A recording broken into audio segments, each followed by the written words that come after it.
कथावाचकों पर धोखाधड़ी करने का केस दर्ज किया गया। जाति छिपाकर कथा कहने का आरोप लगाया गया है। बिल्कुल देखिए, कथावाचकों मुकुटमणि यादव और संत सिंह यादव पर केस दर्ज किया गया है। कथावाचकों पर मुकदमे के बाद बवाल मचता हुआ नजर आया। दादरपुर गांव में अहीर रेजिमेंट समर्थकों ने प्रदर्शन किया है। शिकायत पर पुलिस ने 4 आरोपियों को गिरफ्तार भी किया। तो कथावाचकों पर मुकदमे के बाद से मचा बवाल, जहां पर तस्वीरें भी आई जिसमें देखने को मिला कि किस तरीके से पुलिस वहां पर लोगों को कंट्रोल करने की कोशिश में जुटी हुई, साथ ही साथ लाठीचार्ज करते हुए भी पुलिस नजर आई। देखिए, उत्तर प्रदेश के इटावा में कथावाचक कांड, जिसको लेकर सियासत भी उत्तर प्रदेश के साथ ही साथ बाकी राज्यों की गरमाती हुई नजर आ रही है। जिन तस्वीरों का राधा आपने जिक्र किया, ये तस्वीरें सामने निकल कर आई किस तरह से यहाँ पर लाठीचार्ज भी प्रदर्शनकारियों पर करना पड़ा पुलिस को और कई लोगों को हिरासत में भी लिया गया है। तो देखिए, कथावाचकों पर मुकदमे के बाद बवाल मचता हुआ नजर आया उत्तर प्रदेश के इटावा में। बिल्कुल, और ये बवाल देखिए बढ़ता हुआ, गहराता हुआ, लेकिन साथ ही साथ मामले पर समाजवादी पार्टी की भी एंट्री हो गई है।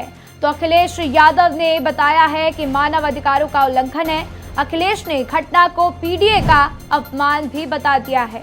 तो अखिलेश ने की है दोषियों पर सख्त कार्रवाई की मांग। कार्रवाई नहीं होने पर बड़े आंदोलन की चेतावनी दी गई है। तो एक बार फिर से पिछड़ा, दलित, अल्पसंख्यक का राग अलापते हुए अखिलेश यादव नजर आए। इस पूरे विवाद में उत्तर प्रदेश की सियासत गरमाती हुई।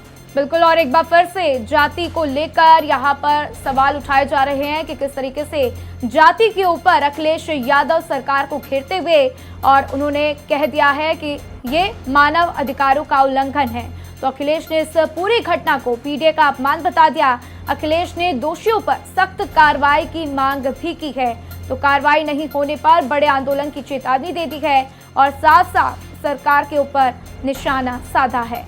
तो देखिए, कथा को लेकर जिस तरह से यादव समाज अब पूरी तरह से हमलावर नजर आ रहा है और दो जातियों के बीच आपस की ये लड़ाई जो उत्तर प्रदेश की राजनीति को गरमाती हुई। विस्तार से जानकारी के साथ हमारे सहयोगी रजनीश हमारे साथ जुड़ गए हैं। रजनीश, ये पूरा विवाद गरमाता हुआ नजर आ रहा है और इससे उत्तर प्रदेश की राजनीति भी गरमाती हुई नजर आ रही है। अखिलेश यादव अब पूरी तरह से हमलावर, पीडीए को लेकर सॉफ्ट कॉर्नर दिखाते हुए नजर आ रहे हैं। क्या कुछ जानकारी इटावा से सामने निकल कर आ रही है मौजूदा स्थिति के मद्देनजर? देखिए, सियासी पार्टियों के लिए जो सियासी मुद्दा चाहिए था वो मिल गया है और सियासी लोगों को जितना इसमें आग लगाना था, लोग आग लगा रहे हैं, इसमें हवा दे रहे हैं।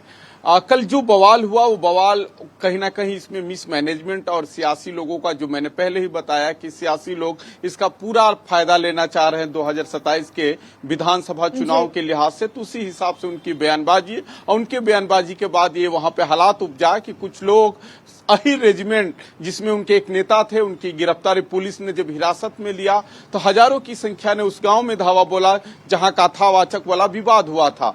स्वाति समझना होगा कि इस प्रकार के रेजिमेंट, अहीर रेजिमेंट की बात करें, परशुराम सेना की बात करें, करड़ी सेना की बात करें, चाहे यहाँ पे एक दलित रेजिमेंट भी चलता है जिसको चमार सेना लोग बोलते हैं, माफ करिएगा क्योंकि वो सब पे प्रतिबंध लगा हुआ है संवैधानिक रूप से।